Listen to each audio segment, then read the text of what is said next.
बहुत समय पहले की बात है। किसी गांव में रामू नाम का एक व्यक्ति रहता है। रामू के परिवार में रामू की पत्नी और उनके 2 बच्चे रहते थे। एक दिन रामू अपने खेत में काम कर रहा होता है। रामू को खेत में काम करते करते शाम हो चुकी होती है। रामू अब घर की ओर चल देता है। रामू अपनी मस्ती में घर की ओर बढ़ रहा होता है। रास्ते में उसे एक जंगल से होकर गुजरना पड़ता था। वह चुपचाप जंगल के रास्ते में चल रहा होता है। रामू को लगता है कि कोई उसका पीछा कर रहा है। रामू बिना पीछे मुड़े वह चुपचाप घर की ओर चल देता है। अचानक से उसके सामने एक चुड़ैल आ जाती है।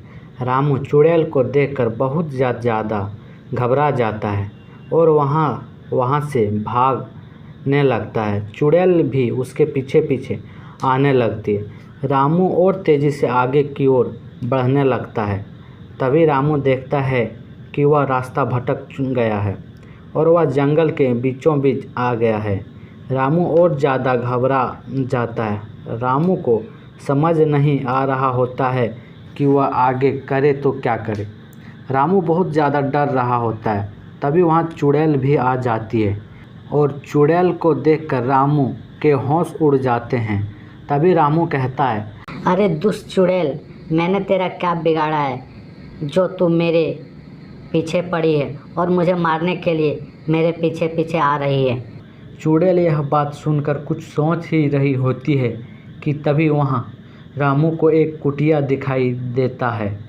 रामू तुरंत उस कुटिया की ओर बढ़ने लगता है और वह तेज़ी से बढ़कर कुटिया के पास चला जाता है। उस कुटिया में एक साधु रहता था। वह तुरंत साधु के पास जाता है और उसे अपनी सारी बात बताता है और साधु रामू की बात सुनकर बाहर की ओर निकलता है। बाहर निकलने के बाद साधु देखता है कि चुड़ैल उसके कुटिया के बाहर खड़ी है। साधु तुरंत अपनी मंत्र से उस चुड़ैल को जलाकर राख कर देता है।